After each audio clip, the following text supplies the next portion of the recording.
বাজারের পাশাপাশি দুটো মিটিং হচ্ছিল, বিএনপির একটা মিটিং, আমাদের দলের একটা মিটিং। সেখানে চেয়ার সরাসরি হয়েছে, হাতাহাতি হয়েছে। সেইটি একটা মিথ্যা বিভ্রান্তি ছড়িয়েছে যে বিএনপির অফিসে গণ অধিকার পরিষদের লোকেরা ভাঙচুর করেছে।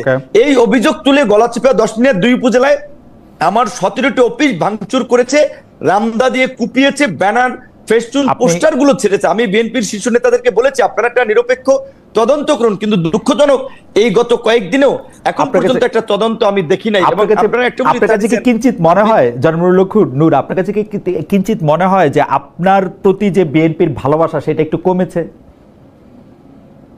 হ্যাঁ, হতে পারে। কারণ ধরেন বিএনপি আওয়ামী লীগের মতো বড় দলগুলোতে আওয়ামী লীগের সময় দেখেছেন না, একদিকে নৌকা একজনকে দিয়েছে, আবার স্বতন্ত্র আরেকজনকে ডামি ক্যান্ডিডেট দাঁড় করিয়ে দিয়েছে যে তুমি যদি জয়লাভ করে আসতে পারো তাহলে ঘরের ছেলে আমরা ওয়েলকাম। এখন একদিকে হ্যাঁ রাজনৈতিক মিত্রতার জায়গা থেকে হয়তো বিএনপি আমাকে এই আসনে তারা সহযোগিতা করার কথা বলেছে, আবার দিকে তাদের দলীয় ক্যান্ডিডেটও মাঠে নামিয়ে আমাকে একটা বেইজ্জতি করার জন্য, লাঞ্ছিত করার জন্য বা হামলা মামলা করার একটা পরিবেশ তৈরি করেছে। এবং আমি যতদূর জানি এটা একটা লোকাল এখানে বড় ধরনের একটা গ্রুপ এবং কেন্দ্রীয় কেউ কেউ তাকে সাপোর্ট দিচ্ছে। তো এবং এটা বিএনপির আমি এইটুকু বলবো টপ লিডার থেকে শুরু করে সবাই জানে। তো গত বছরের সেপ্টেম্বর থেকে এই পরিস্থিতি চলছে, যেহেতু তারা তো কোনো পদক্ষেপ নেয় নাই, তাহলে তো অবশ্যই এটা বোঝাচ্ছে যে বিএনপির কোনো অংশের সিগন্যাল ওইদিকে আছে, এটা তো বাস্তব। এরকম মন্তব্য করছেন যে আপনি কখনো অন্তর্বর্তী সরকারের প্রশংসা করছেন, কখনো কঠোর সমালোচনা করেছেন, বিএনপির বিরুদ্ধেও আপনার অবস্থান এক এক সময় এক এক রকম হচ্ছে। সেটা কি আপনার রাজনৈতিক সুবিধাটাই এখানে আপনি প্রধান বিবেচনায় নিতেছেন? কেউ কেউ আপনাকে সাবেক প্রেসিডেন্ট এইচএম এর সাথেও তুলনা করছেন যে উনি যেমন একটা পার্টির নেতা হিসেবে রাজনৈতিক সুবিধা নেওয়ার জন্য তার অবস্থান পরিবর্তন করতেন, আপনার মধ্যেও কি সেটা দেখা যাচ্ছে কিনা একটু যদি মন্তব্য করতেন। অবশ্যই রাজনীতিতে প্রত্যেক রাজনৈতিক দল দেশ জাতির জন্য যেমন কাজ করতে চায়, নিজের পলিটিক্যাল পার্টির স্বার্থটাও দেখবে অবশ্যই। কারণ সে যদি পজিশনে না থাকে তাহলে সে কিভাবে কাজ করবে? তো অবশ্যই রাজনৈতিকভাবে আমরা আমাদের দলীয় আমরা একটা অবস্থান আমরা দেখবো যে এইখানে একটা জোটে গেলে আমাদের একটা ভিন্ন অবস্থানে থাকলে আমাদের রাজনৈতিক অবস্থান ঠিক হয়, আমরা মানুষের জন্য কি করতে পারছি। আমরা শুরুর দিকে এই সরকারকে বলছিলাম যে এই সরকার 2 বছরের জন্য একটা জাতীয় সরকার করেন, 2 বছরের জন্য তারা করে নাই, যেই কারণে আমরা পরবর্তীতে সরকারকে সেই 2 বছরের জন্য সাপোর্ট দেই নাই। আমরা বলেছিলাম যে আপনার নির্বাচনের প্রশ্নে জাতীয় ঐক্যমত্যের ভিত্তিতে একটা নির্বাচনী রোড ম্যাপ দেন, অনেকদিন ধরে সেটা দেয় নাই, যেই কারণে বিএনপির সাথে যেহেতু আমরা যুগপৎ আন্দোলন করেছি এবং আপনারা দেখেছেন আমার রাজপথের গত 7-8 বছরের ভূমিকা অনেক প্রবীণ রাজনীতিবিদরা 70 বছরেও এই দেশে ছিল না, এইটুকু আমরা চ্যালেঞ্জ দিয়ে বলতে পারবো। সেইখানে আমরা বিএনপির সাথে যেহেতু ছিলাম, যুগপৎ আন্দোলন করেছিলাম, বিএনপির সাথে আলাপ আলোচনায় বিএনপি বলেছে দেশের বাস্তবতায় তারা ডিসেম্বরের মধ্যে নির্বাচন চায়। আমরা আমাদের দলীয় পজিশন ছেড়ে বিএনপির পজিশন নিয়ে আমরা ডিসেম্বরে নির্বাচনের জন্য সরকারের চাপ তৈরি করেছি। এবং এই যে লন্ডনের যে বৈঠক হয়েছে, অবশ্যই লন্ডনের বৈঠক আর যাই থাকুক, এইটা বাংলাদেশের এই উত্তপ্ত রাজনীতির মাঠে আমি মনে করি কিছুটা হলেও পানি ঢেলেছে বা উত্তপ্ত পরিস্থিতি ঠান্ডা করেছে এবং একটা অনিশ্চিত একটা আপনি বলবেন সংঘাত কিংবা একটা অনিশ্চিত যে রাজনৈতিক পরিস্থিতি ছিল সেটাতে কিছুটা হলেও একটা নিশ্চয়তার পরিবেশ তৈরি হয়েছে।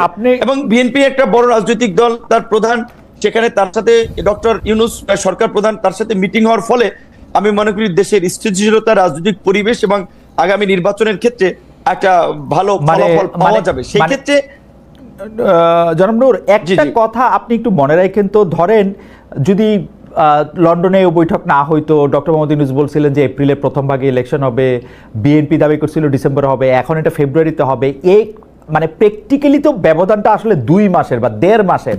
এই 2 মাস বা 1.5 মাসের একটা সময়ের ব্যবধানের জন্য এত বড় উত্তপ্ত পরিস্থিতি সৃষ্টি হইতে হবে, সেইটাও বা কেন মনে হয়েছে? 10 মিনিট একটা ফুটবল খেলায় আমি অতিথি হিসেবে গিয়েছিলাম, সেই খেলার মঞ্চ আগের রাতে ভেঙে দিয়েছেন। আমি সেটি বিএনপির স্থায়ী কমিটির 2 জন হওয়ার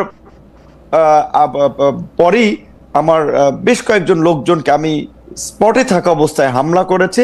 এবং সেদিন যে আপনারা ঘটনাটি সোশ্যাল মিডিয়াতে দেখেছিলেন, আমি গিয়েছিলাম, বিএনপিরই সাবেক এক নেতা তিনি মৃত্যুবরণ করেছেন, শেষে আমার সাথে কাজ করেছেন, তো তার একটা স্মরণ সভায়, সেই স্মরণ সভা থেকে ফেরার পথে সেখানে প্রায় আপনার 3 কিলোমিটার রাস্তায় মাঝখানে কিছু বাজার আছে, বাজারে জনাব হাসান মামুনের সমর্থিত লোকেরা রাস্তায় গাছ ফেলে রামদা, বগি, চাপাতি, অস্ত্র সহ অবস্থান নিয়েছেন যে তারা এখানে গিলে আমাকে হত্যা করবেন বা আমার লোকজনের উপরে অ্যাটাক চালাবেন।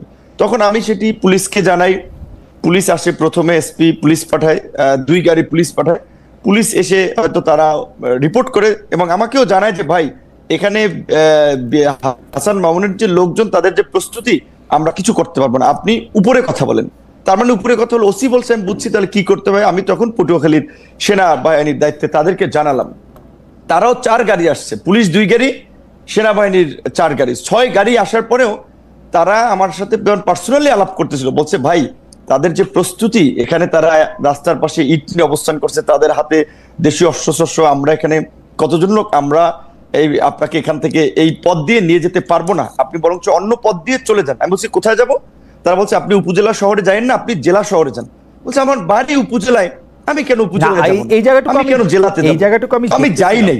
আমি এই জায়গাটুকু দেখতেছিলাম নূর, আমি কিন্তু ঘটনা আমি সেটা বলছি, আমি শেষ করছি। আমি যেটা বলবো, জি বল। হ্যাঁ, আমি বলছি যে শুনেন, যখন রাত্র আপনার 2:15 বাজে, 2:15 রাত্র, তখন পর্যন্ত তারা আমাকে বিকল্প পথে পাঠাতেছে। আমি বলছি কেন? আপনারা এই আর্মি আসছেন, পুলিশ আসছেন, নির্বাচন হয় নাই, এখনই যদি এইভাবে পরিস্থিতি হয়, আপনাদেরকে জিম্মি করে, আপনারা যদি বিএনপির অনেক গ্রুপ আছে এখানে, বিএনপি একটা বড় দল, সাবেক এমপির গ্রুপ আছে, অন্য আরো নেতা আছে, এখানে একটা গ্রুপের লোককে যদি আপনারা কন্ট্রোল করতে না পারেন, আমি একটা জাতীয় নেতা, একটা দলের সভাপতি, এখানে বিএনপি তার নেতা কর্মীদেরকে অফিসিয়ালি চিঠি দিয়ে আমাকে সহযোগিতা করতে বলেছে, সেখানে বিএনপির একটা ছোট্ট গ্রুপ, তাদেরকে আপনারা এই নিবৃত্ত করতে পারবেন না? তাহলে আপনাদের নিরাপত্তার দরকার নাই, আমি বাসি মরি, আমি আমার মতো যাই। যেই কারণে তখন আমি ওনাদের সাথে কথা বলে আমি আমার মতো রওনা দিয়েছিলাম। তো যাই হোক, মাঝপথে আবার আমাকে প্রশাসনের কর্মকর্তারা ফোন দিয়েছে, ভাই আপনি চাইেন না, আপনার নিরাপত্তা আগে, আপনার কিছু হয়ে গেলে সেটা আমি একটু ছোট করে বলি নূর, এইটা তো আপনি জাতীয় নেতা, আপনি একটা জায়গায় যাইতে চাইতেছেন, আপনি প্রশাসন এবং আইন শৃঙ্খলা বাহিনীর সাহায্য চাইছেন, প্রশাসন এবং আইন শৃঙ্খলা বাহিনীর সাহায্য, ওরা এসে দেখছে যে অনেকগুলি এখানে লোক সমাগম আসে এবং তারা যদি আপনাকে সেখানে এসকর্ট করে নিয়ে যাইতে হইতো বা তারা আপনার সঙ্গে যাইতে হইতো, তাহলে হয়তো অনেক হানাহানি, হতাহতের ঘটনা ঘটতে পারতো। সেইটা এড়ানোর জন্য তারা আপনাকে খুবই বিনীতভাবে অনুরোধ করছে যে আপনি ঘুরে এই রুটটা আপনি এই মুহূর্তে ব্যবহার করেন না। এইটা আপনি তখন আমাকে জেলা উপজেলা শহর থেকে ছেড়ে জেলা যেতে বলছে, আমার উপজেলা থেকে ওই পথটা ব্যবহার করতে না বলছে, ওই পথটা আমি কেন পালিয়ে যাব? ওই পথটা ওই পথটা ব্যবহার করতে আমার উপজেলা শহর থেকে আমি পালিয়ে জেলায় যাব? আপনার কাছে কি মনে হয়, আপনি আর্মি পুলিশের কাছে, জনাব নূর, আপনি কি আর্মি বা পুলিশের কাছে এই দাবি জানাতে চাইছিলেন যে আপনি ওইখান দিয়েই যাবেন এবং দরকার হলে 10টা 20টা 50টা গুলি করে মেরে তারপরেও যাবেন, মানে এই গত সরকারের আমলে হাসিনা সরকার যা করেছে? না না, এখানে তো মারামারির তো কোনো কেস হয় না। ওনারা যদি জাস্ট সিম্পল ভাবে যদি ওদের সাথে কথা বলে বলতো যে এখানে তারা যাবে, আপনারা এখানে পথটা ছেড়ে দেন, কারণ আমার তো রোধ করার তাদের অধিকার নাই। একজন আপনি সন্ত্রাসীর কাছে পরাজয় বরণ করবেন, তারা আপনার রাস্তাঘাট অবরোধ করে কেন? আমি কি কাউকে মার্ডার করেছি? আমি কি সেখানে চাঁদাবাজি করতে গেছি? আমি একটা রাজনৈতিক কর্মসূচিতে গেছি, সেখানে কেন তারা আমাকে অবরোধ করবে? এটাই তো তাদের অপরাধ। আপনার কাছে কি মনে হয়েছে তারা কেন কথা বলে তাদেরকে রাস্তা থেকে সরিয়ে দেন নাই? এখানে আমি যতদূর জানতে পেরেছি, তারা বলেছে ডিসি সাহেবের অনুমতি নাই। যেটা আমি বলছিলাম, এখানে জনাব হাসান মামুন ছাত্র দলের নেতা ছিলেন, ডিসি হচ্ছে তার কর্মী ছিলেন বোধহয়, এবং জনাব হাসান মামুনের ওয়াইফ একজন ডিসি, তিনি বগুড়াতে বর্তমানে ডিসি আছেন। তো তাদের কলিগ, সেই সুবাদে ডিসি সাহেব, আমি এর আগেও গত ঈদের সময় আমি এটা এই কমিটি যারা কাজ করে তাদেরকে অভিযোগ করেছিলাম। আমি সার্কিট হাউসে ছিলাম, আমি একটু বলি, আমি সার্কিট হাউসে ছিলাম, আমার রুমের কথোপকথন গোপনে ভিডিও করে ডিসি হাসান মামুনের কাছে পাঠিয়েছি। ডিসি সাহেব অনুমতি না দেওয়ায় পুলিশ ওখান থেকে আমাকে, তারা উপজেলা শহর থেকে ছেড়ে আমাকে জেলা শহরে চলে যেতে বলছে। যে এলাকায় তখন একটা বার্তা ছড়াবে যে বিপিনুর পালিয়ে গিয়েছে বা হাসান মামুনের কর্মীদের তোপের মুখে এলাকায় থাকতে পারেনি। আমি এটা তো করতে পারি না, আমার একটা ব্যক্তিগত রাজনৈতিক অবস্থান আছে না। রাইট, এটা তো ভয়ঙ্কর অভিযোগ। মানে আপনি কি মনে করেন যে একজন মানে বর্তমানে যিনি চেয়ারে বসে আছেন, কর্মরত জেলা প্রশাসক, আপনাকে সার্কিট হাউসের রুমে আপনার অজান্তে ভিডিও করে সেটি আবার আরেকজন রাজনীতিবিদের কাছে দিয়েছেন, এই অভিযোগ আপনি করছেন, তো ভয়াবহ অভিযোগ। কিন্তু আমার প্রশ্ন হচ্ছে যে আপনি কি এখনো মনে করেন যে রেজওয়ানা, আপনি আসিফ নজরুল স্যার, উপদেষ্টা আসিফ নজরুল, রেজওয়ানা, সালেউদ্দিন সাহেব, 3 উপদেষ্টা, জনপ্রশাসক মোখলেস সাহেবকে আমি গত ঈদে, ক্যাবিনেট সেক্রেটারিকে, সবাইকে আমি অবহিত করেছি বিষয়টি। এবং এই ডিসির মূলত আশকারাতেই তারা আমাকে এলাকায় একটা অপদস্থ করতে চেয়েছে, রাজনৈতিকভাবে আমাকে পরাজিত করতে চেয়েছে, মানুষের কাছে ছোট করতে চেয়েছে, এবং এর সাথে ডিসির একটা ইনভলভমেন্ট আছে। যেই কারণে তখন আমি প্রশাসনের আরো উপরে কথা বলেছি যে আমাকে যেন এইখান থেকে যাওয়ার একটা ব্যবস্থা করে দেয়। আমি কেন আমার উপজেলা শহর ছেড়ে আমি জেলা? আমি বুঝতে পারছি। তার মানে কি এই যে এই পাওয়ার গেমটা চলতেছে, আপনি কি মনে করেন যে হাসান মামুন সাহেব যার বিরুদ্ধে আপনি অভিযোগ করছেন, উনি কি বিএনপির হয়ে পাওয়ার প্র্যাকটিস করছেন, নাকি উনার নিজস্ব যোগাযোগের মাধ্যমে উনার স্ত্রীর কথা বললেন, অন্য যোগাযোগের কথা বললেন? এটা কি বিএনপির কে আপনি অ্যাকিউজ করছেন? এখন যেহেতু ধরেন এটা আপনি জানেন, বিএনপি আওয়ামী লীগের মতো দলগুলোতে পদে থাকলে নেতার পিছিয়ে মৌমাছির চাকের মতো লোক থাকে, পদে না থাকলে 5 জন লোক তার পিছনে হাঁটে না। তো তিনি যে কেন্দ্রীয় নির্বাহী কমিটির সদস্য, সেই সুবাদে তিনি মনোনয়ন চান, এলাকায় একটা গ্রুপ তার পক্ষে আছে, তো স্বাভাবিকভাবে তিনি তার রাজনৈতিক পদবি ব্যবহার করে। এবং আমি আপনাকে এইটুকু বলি, এই ঘটনা ঘটবে এটা আমি যখন জানতে পারি, আমি দুপুরবেলা আমি আপনার এখানে নাম না বললাম নূর, আমরা আপনার কাছে পরে আয়শা একবারে শুনি এই ব্যাপারটা নিয়ে। আপনি আপনার মন্তব্য করেছেন আসলে কেন এটা হয়েছে। আমি অন্য একটা জায়গা থেকে একটা ব্যাপার আপনি বিশ্বাস করতে চাই। আপনি নিশ্চয়ই দেখেছেন যে এরকম কথাও হয়েছে যে লন্ডনে ডক্টর ইউনূস এবং জনাব তারেক রহমানের মধ্যে যে বৈঠক হয়েছে, এর একটা বড় কারণ হচ্ছে এই সরকারের নানা ব্যর্থতা, আমি বলবো না, কনফ্লিক্ট অফ ইন্টারেস্টের জায়গা থেকে সরকার অনেক কিছু করেছে যেটা আসলে সে পরে তার এটার একটা কনসিকুয়েন্স সামনে আসতে পারে, সেইটার থেকে তাকে দায় মুক্তি দেওয়ার জন্য নাকি একটা আলোচনা হয়েছে। কেউ যখন আবার এই কথাটা সামনে আসছে যে ডক্টর মোহাম্মদ ইউনূসকে কাজে লাগাতে চায় বিএনপি সরকার যদি তারা ক্ষমতায় আসে, কেউ বলতেছেন যে ডক্টর ইউনূসকে বিএনপি রাষ্ট্রপতি করার ব্যাপারটাও চিন্তা ভাবনা করতেছে। এই ব্যাপারে আসলে আপনি কি বলেন? আসলে কি ওরকম কোনো দায় মুক্তি দরকার ছিল ডক্টর মোহাম্মদ ইউনূসের? অনেকেই বলতেছেন কিন্তু যে ডক্টর মোহাম্মদ ইউনূস এবং তার সরকারের, তার লোকজনের, মানে এটার কিছু প্রমাণও আমরা দেখতে পাই যে যেই 3 উপদেষ্টা পদত্যাগ দাবি করেছিল বিএনপি, 2 জন ছাত্র উপদেষ্টা এবং একজন উপদেষ্টা জনাব খলিলুর রহমান, সেই খলিলুর রহমান সাহেবকে কিন্তু আবার ডক্টর ইউনূস সাহেব পাশে রেখেছেন বিএনপির এই বৈঠকের জন্য। তো এইটা এরকম মনে হইতে পারে কিনা যে কোনো একটা নেগোসিয়েশন হইতেছে, আন্ডার দ্য টেবিল কোনো একটা ডিলিং হইতেছে? দেখুন, বিএনপি ভোটের রাজনীতি করে, আওয়ামী লীগও ভোটের রাজনীতি করে।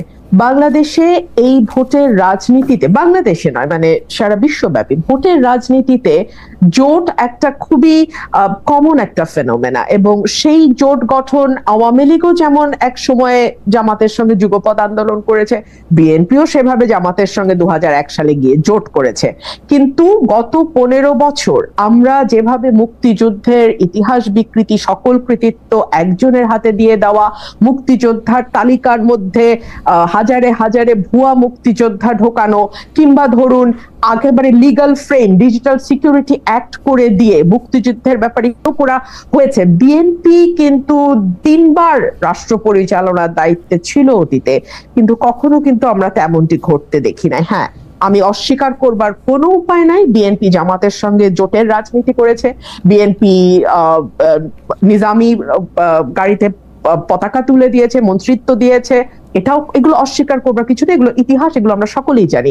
তবে বাংলাদেশে রাজাকারের গাড়িতে প্রথম পতাকা আওয়ামী লীগ কিন্তু যখন তারা ক্ষমতায় এসেছিল 96 সালে, তখন কিন্তু তারা তুলে দিয়েছিল নুরু রাজাকারের গাড়িতে, আমার যদি নামটা যদি ভুল না করে থাকি, হ্যাঁ, তো তারা তুলে দিয়েছিল। সো একটা বিষয় বলেন। না, আমি কিছু বলতে চাইতেছি না, আমি শুধু মনে করাই দিতে চাচ্ছি যে মানে আমি এটা আওয়ামী লীগের আমলে বিএনপি নেতৃবৃন্দকে খুব বলতাম, আওয়ামী লীগের নেতৃবৃন্দকে খুব বলতাম, কিছু হলে বিএনপি জামাতের দোষ দিত, তো তা আমি ওদেরকে মনে করাই দিতাম যে ভাই আপনি তো দল করেন আওয়ামী লীগ, বিএনপি জামাত কি করলো সেটার অনুসরণ কেন করেন? না, আমি জাস্ট এটুকুই বলতে চাইছি যে দুটো দলই কিন্তু ভোটের রাজনীতিতে জোট করেছে, বিভিন্ন সময় বিভিন্ন দলের সঙ্গে জোট করেছে। আমি আজকে একটা খবরের দিকে আপনার একটু দৃষ্টি আকর্ষণ করি। বাংলা আত্তরের ইতিহাস পরিবর্তনের উদ্যোগ ইউনূস সরকারের, isn't it a very alarming news? এবং সেই নিউজটার ভেতরে যখন আপনি ঢুকবেন, আপনি দেখবেন সেখানে বলা হচ্ছে জামাতে ইসলামী আরো 2টো দল, হ্যাঁ, এই 2টো দল ইসলামপন্থী, তাদের ব্যাপারে 71-এর এই দল 3টার নাম বাদ দিতে হবে ইতিহাস থেকে। পরবর্তীতে এই ব্যাপারে জামুকা জানতোই না, যখন জানতে পারলো তখন তাদের তীব্র প্রতিবাদের মুখে এইটুকু বলা হলো যে তৎকালীন জামাতে ইসলামী এবং অন্য 2টি ইসলামিক দলের আগে তৎকালীন শব্দটা বসিয়ে দেয়া হবে। তো আমি মাত্র কিছুক্ষণ আগে আমি নিউজটা দেখেছি, সো আমি আসলে পুরোটা পড়তে পারিনি। এই নিউজটার ভেতরে খুব পরিষ্কার বলে দেওয়া আছে যে মুক্তিযুদ্ধের ইতিহাস থেকে কিভাবে জামাতকে এবং জামাতের অ্যালাইড যে পলিটিক্যাল পার্টিগুলো ছিল সেই সময় তাদেরকে বাদ দেবার একটি চেষ্টা আমরা লক্ষ্য করছি। আপনি দেখুন এই সরকারের আগে যে সরকারটি ছিল ইমিডিয়েটলি বিফোর আওয়ামী লীগের যে সরকার, তাদের ব্যাপারে আমি সংসদে দাঁড়িয়ে একবার বলেছিলাম যে বাংলাদেশের ইতিহাসে এত বেশি মুক্তিযুদ্ধের বিপক্ষের কোন শক্তি আওয়ামী লীগের মতন কোনোদিন ক্ষমতায় আসে নাই। বিকজ আওয়ামী লীগ যেটা করেছে, বাংলাদেশের মুক্তিযুদ্ধের যে মূল স্পিরিট, সাম্য, মানবিক মর্যাদা, সামাজিক ন্যায় বিচার এবং গণতন্ত্র, এই প্রতিটা জিনিসকে গত 15 বছরে তারা ধ্বংস করে দিয়েছে। আমি একটু আপনার সাথে শামিল হই এই ব্যাপারে, আমি আপনার সাথে সম্পূর্ণ একমত। আওয়ামী লীগ সবচেয়ে বেশি মুক্তিযুদ্ধের যে স্পিরিটটার কথা তারা বলেছে তার বিপক্ষে তার প্রতিটা অবস্থা ছিল, কি বলে, প্রাতিষ্ঠানিক মানে প্রতিষ্ঠানগুলিকে ধ্বংস করা থেকে শুরু করে গণতন্ত্রকে বজায় না রাখা, মানে সমাজতন্ত্র নিশ্চিত না করা, ধর্মনিরপেক্ষতা, জাতীয়তাবাদের ক্ষেত্রেও তারা 10-0 পেয়েছে। একদম। কিন্তু আপনি যদি একটু বিএনপি রাজনীতিটা যদি একটু বলেন একটু সুবিধা। দেখুন, বিএনপির হাত ধরে কিন্তু এই যে 4র্থ সংশোধনী, যেটা বাংলাদেশের সংবিধানের মূল স্পিরিটটাকে নষ্ট করে দেয়, একদলীয় শাসন ব্যবস্থার দিকে নিয়ে যায়, আজীবন রাষ্ট্রপতি ঘোষণা করার দিকে নিয়ে যায়, সেই জায়গা থেকে বাংলাদেশকে মুক্ত কিন্তু বিএনপি করেছে। বাংলাদেশের সংসদীয় গণতন্ত্র সেটাও বিএনপির হাত ধরে এসছে। আমি একবারও বলছি না যে বিএনপির শাসন আমলে বাংলাদেশ বেহেশত ছিল, বাট তারপরেও তো রাজনীতির আলোচনা তুলনামূলকের ভিত্তিতেই হয় সব সময়। সো অন্য যে পলিটিক্যাল পার্টিগুলো ক্ষমতায় ছিল তার চেয়ে বিএনপির পারফরমেন্সের দিক থেকে যদি আপনি হিসাব করেন, কোনো দল পারফেক্ট না, কিন্তু তারপরেও যদি আপনি তুলনামূলক একটি চিত্র করেন, তাহলে বিএনপির সঙ্গে আমি খুবই বিনীতভাবে বলি অন্য কোনো রাজনৈতিক দলের কোনো তুলনাই হয় না। আপনি দেখুন, বিএনপি 31 দফা দেওয়ার আগে ভিশন 2030 দিয়েছিল, সেটা দিয়েছিল 2016 সালে দেশনেত্রী বেগম খালেদা জিয়া। খুব ইন্টারেস্টিং, বিএনপি অনেকগুলি সংস্কার প্রস্তাব করেছে, 31 দফা খুব ভালো, কিন্তু যেই বিএনপি বুঝতে পেরেছে তারা ক্ষমতার খুব কাছাকাছি এসছে, তখন সকল ধরনের সংস্কারের বিপক্ষে তারা একটা দাঁড়িয়ে গেছে, কারণ তারা বুঝতে পারতেছে যে তাদেরকে আওয়ামী লীগের মতো করেই দেশ শাসন করতে হবে। তাদেরকে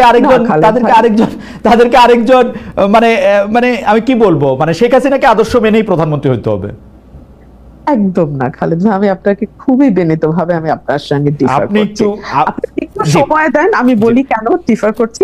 আচ্ছা, বিএনপি যেটা বলেছে যে যেই সংস্কারগুলো মূল, যেমন প্রধানমন্ত্রী, রাষ্ট্রপতি, মন্ত্রী পরিষদের মধ্যে ক্ষমতার ভারসাম্য, এক ব্যক্তি পরপর 2 বারের বেশি প্রধানমন্ত্রী হতে না পারা, সংসদে আপার হাউস লোয়ার হাউসের প্রভিশন আনা, আর্টিকেল 70 সংশোধন করা, এই প্রতিটাই কিন্তু সাংবিধানিক সংস্কার। এবং সাংবিধানিক সংস্কার আর্টিকেল 142 অনুযায়ী একটা নির্বাচিত সংসদ ছাড়া, যেই সংসদে 2/3 মেজরিটির ভোট লাগবে, মানে 2/3 সংসদ সদস্যের ভোট লাগবে সংবিধানে কোনো পরিবর্তন বা সংস্কার আনতে। সো বিএনপি বলেছে যে যদি আগামীতে বিএনপি বা যেই দলের রাষ্ট্র ক্ষমতায় যায়, সংবিধান সংস্কার করার জন্য 2/3 মেজরিটি দরকার, তো সেই 2/3 মেজরিটি যদি তারা পায় তাহলে ডেফিনেটলি তারা এই সংস্কারগুলো করবে। বাট যে জায়গাটাতে আমি বলছিলাম যে 2016 সালে কিন্তু বিএনপি একটু যদি শেষ করেন যদি একটু শেষ করেন, তবে বিএনপির এই বক্তব্য আমার কাছে বিশ্বাস করার কোনো কারণ নাই। কারণ হচ্ছে যে বিএনপি বলছিল যে বিচার বিভাগকে আলাদা করবে, সেটা ব্যারিস্টার সৈয়দ ইশতিয়াক আহমেদের সময়, আপনার 2001 সালে আপনি মনে থাকবেন, তিনি আলাদা করতে চেয়েছিলেন, বিএনপি বলেছিল যে ক্ষমতা এসে করবে, 5 বছর কিন্তু করে নাই। আর এখন তো ওই সময় তো করবে বলে করে নাই, এখন করবে না বলতেছে, এখন কি আর করবে জীবনে? খালেদ ভাই, আমি শুধু বলবো যে সময়ই এই কথাগুলোর উত্তর দেবে। বিচার বিভাগ স্বাধীন করবে না, এটা কি বিএনপি একবারও বলেছে? স্বাধীন বিচার বিভাগ করবে বলছিল, তারপরেও করে নাই। এটা তো সংস্কার তো করবে না, মানে 2 বারের বেশি প্রধানমন্ত্রী থাকতে পারবে না, এটা করবে না বলছে বিএনপি, তাইলে কি আর করবে?